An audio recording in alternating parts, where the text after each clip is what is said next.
वंदे मातरम शिक्षक साथियों, जैसा कि आप अभी सुनने में आ रहा है कि डीपीसी की तैयारी चल रही है और विशेषकर जो प्रधानाचार्य की जो डीपीसी है वो बहुत ही जल्दी होने की संभावना है। और इस संदर्भ में एक विशेष जानकारी मैं आपको शेयर करना चाह रहा हूँ कि आज दिनांक 23/9 को कार्यालय निदेशक माध्यमिक शिक्षा बीकानेर की तरफ से एक लेटर या जो लेटर निकला, उसमें एक विशेष बात जो मैं आपको बताना चाह रहा हूँ कि डीपीसी की तैयारी ऑनलाइन हो रही है, यानी ऑनलाइन डीपीसी करवाने की तैयारी हो रही है। जैसा कि पहले डीपीसी के लिए बीकानेर जाना पड़ता था और वहाँ जो भी रिक्त स्थान होते थे उनको सेलेक्ट करके डीपीसी की जो प्रक्रिया वो शुरू होती थी। अब इसमें कुछ फेरबदल किया जा रहा है। किस तरीके से किया जा रहा है, तो सबसे पहले तो मैं आपको ये लेटर बता दूँ कि विषय जो है शाला दर्पण पोर्टल के माध्यम से ऑनलाइन काउंसलिंग मॉड्यूल का निर्माण करने और चयनित और पदोन्नत कार्मिकों को ऑनलाइन पदस्थापन की कार्रवाई के संबंध में, यानी कि भविष्य में जो काउंसलिंग होने वाली है वो डीपीसी के थ्रू या जो भी काउंसलिंग होगी वो ऑनलाइन होगी। और मेरे हिसाब से या इस जो न्यूज़ है उसके हिसाब से बीकानेर जाने की आवश्यकता नहीं पड़ेगी। शाला दर्पण के पोर्टल पे जो भी अलग अलग स्टाफ लॉगिन वाला जो मॉड्यूल दिया हुआ है इसी के द्वारा ये कार्रवाई संपन्न होगी। तो कैसे होगी, तो इसमें लिखा हुआ है कि महोदय, उपयुक्त विषय अंतर्गत लेख है कि राजकीय विद्यालय में विभिन्न संवर्गों में शिक्षकों के पदस्थापन हेतु वर्तमान में माध्यमिक शिक्षा निदेशालय में ऑफलाइन काउंसलिंग के माध्यम से विद्यालय में वरीयता के अनुसार पदस्थापन किया जाता है। यानी कि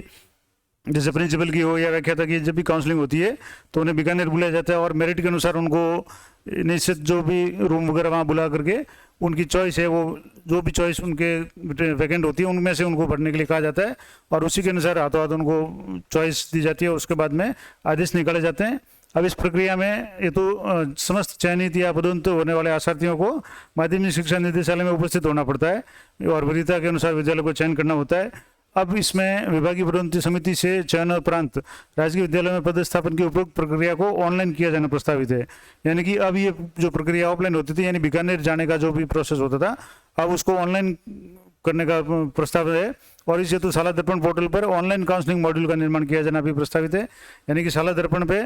ऑनलाइन काउंसलिंग होगी, यानी कि आपको अपने विद्यालय में या घर बैठे जहाँ भी होगा आप काउंसलिंग में भाग ले सकते हैं, आपको बीकानेर जाने की आवश्यकता नहीं रहेगी। और इसी क्रम में पत्र के साथ में ऑनलाइन काउंसलिंग मॉड्यूल के महत्वपूर्ण चरण और कार्मिक स्टाफ लॉगिन व निदेशालय लॉगिन पर लगने वाली आवश्यक सूची और सूचनाओं बाबत निर्धारित प्रारूप संलग्न है और प्रधानाचार्य पदोन्नति 2021-22 की काउंसलिंग निकट भविष्य में की जानी प्रस्तावित है। और जैसा कि मैंने आपको कहा है कि संभवतः सितंबर के अंत तक या अक्टूबर की शुरुआत में ये काउंसलिंग हो जाएगी। अतः इस हेतु शाला दर्पण पर ऑनलाइन काउंसलिंग मॉड्यूल का निर्माण कर पूर्ण कर अवगत कराने का श्रम कराएं और ये माध्यमिक शिक्षा निदेशालय के निदेशक महोदय का ये आदेश है। अब इसमें क्या है, किस तरीके से प्रोसेस होगा, तो जैसे सेकेंडरी काउंसलिंग होगी तो उसमें जो मॉड्यूल ऐड किए जाएंगे, तो ऐड न्यू काउंसलिंग टाइटल और टाइप जोड़ने हेतु जो पूर्व से पहले से उपलब्ध है उसमें एक्टिवेट काउंसलिंग का जो है वो शुरू करना है और जोड़ी गई काउंसलिंग को एक्टिव कर राउंड वाइज पूर्व से उपलब्ध है। अब इसमें पहले स्टेप में क्या होगा, upload candidate list with Excel file, जो कैंडिडेट्स जो भी पात्र कैंडिडेट होंगे जिनकी पदोन्नति की जानी है उनका जो विवरण है वो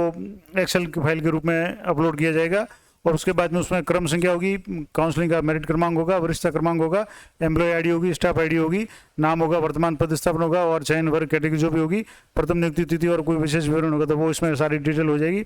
और उपयुक्त अपलोड सूची में यदि कोई कार्मिक की सूचना पोर्टल पर नहीं है तो उक्त कार्मिक की पोर्टल पर नव प्रविष्टि अप्रदर्शित में करते हुए अपलोड किया जाना है। यानी कि मान लो किसी का नाम नहीं आ रहा है तो उसके लिए ऑप्शन दिया जाएगा कि वो अपना नाम उसमें जुड़वा सके। और final list of candidate for counselling, उसके बाद में जो फाइनल लिस्ट है वो अपलोड की जाएगी और वो भी जैसे अपलोड की गई एक्सेल के अनुसार एम्प्लॉय आईडी, स्टाफ आईडी का डाटा पोर्टल से फैच करते हुए फाइनल सूची प्रदर्शित की जाएगी जिसमें वही क्रम संख्या, मेरिट काउंसलिंग, वरिष्ठता क्रमांक, एम्प्लॉय आईडी वगैरह सब होंगे। और उसके बाद में अपलोड वैकेंसी फॉर काउंसलिंग, उसके बाद में जो भी वैकेंसी यानी जो रिक्त स्थान है उनकी सूचना है वो पोर्टल पे अपलोड की जाएगी जिसमें क्रम होगा, उसके विद्यालय की आईडी, शाला दर्पण जो आईडी होगी और कौन सा पद रिक्त है वो होगा और कौन सा विषय, अगर मान लो व्याख्याता की होगी तो विषय होगा और अगर व्याख्याता नहीं हो प्रिंसिपल होगी तो उसमें सिर्फ पद होगा। अब उसके बाद में स्टेप 4 में स्टाफ विंडो के माध्यम से चयनित कार्मिकों की लॉगिन से पब्लिश की गई रिक्तियों में से विकल्प लिया जाएगा। यानी कि जो भी कार्मिक होंगे, चाहे वो व्याख्याता की डीपीसी के लिए हो या प्रधानाचार्य या प्रिंसिपल की डीपीसी के लिए हो, उनको अपने खुद की लॉगिन या स्टाफ लॉगिन से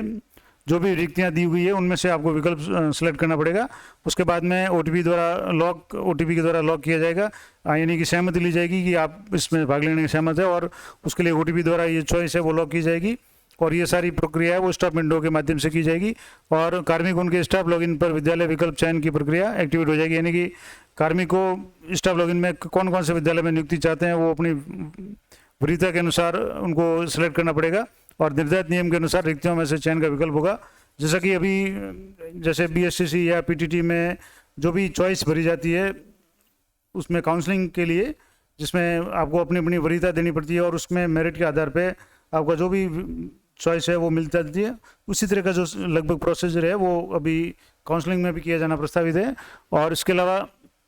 विकल्प चयन अवधि के पश्चात, उसकी जो समाप्ति के पश्चात विकल्प चयन और मेरिट के आधार पर अलॉटमेंट एडमिन लॉगिन से रन किया जाएगा। यानी जो भी विद्यालय का आवंटन है अलॉटमेंट किया जाएगा, जिस तरीके से पीटीटी वगैरह में कॉलेज का अलॉटमेंट किया जाता है। और जिस कार्मिक द्वारा विकल्प चयन नहीं किया जाएगा उन्हें एनीवेयर इन स्टेट मानते हुए पोर्टल से रेंडमली विद्यालय अलॉट किया जाएगा। यानी जो काउंसलिंग में भाग नहीं लेंगे, विकल्प नहीं देंगे, उन्हें जहाँ पे रिक्त स्थान होगा ऑटोमेटिकली एनीवेयर इन राजस्थान मानते हुए कहीं भी उनको जो भी वैकेंट पोस्ट होगी वहाँ पे उनको नियुक्ति दे दी जाएगी। और पोस्ट ऑर्डर अमेंडमेंट उसके बाद में काउंसलिंग की प्रक्रिया समाप्ति के पश्चात निदेशक महोदय की आज्ञा से किए गए पदस्थापन, पहले तो उसकी जो लिस्ट जारी होगी उसके बाद में संशोधन आदेश का जो संशोधन का विकल्प है एडमिन लॉगिन पर उपलब्ध कराया जाना जो भी प्रस्तावित है। इस तरीके से ये महत्वपूर्ण बात मैं आपको बता रहा था कि भविष्य में होने वाली जितनी भी काउंसलिंग है जो बीकानेर से होती थी, जिसमें व्याख्याता और प्रिंसिपल की और हो सकता है निकट भविष्य में वाइस प्रिंसिपल की भी जो भी काउंसलिंग होने जा रही है, तो ये सारी काउंसलिंग ऑनलाइन करने का जो भी प्रस्ताव है इसके संबंध में ये तैयारी चल रही है और ये महत्वपूर्ण आदेश मैंने आपको बता दिया। तो इसी तरह की अपडेट जानकारी के लिए आप चैनल पर बने रहें। मिलते हैं नेक्स्ट वीडियो में, तब तक जय हिंद जय भारत।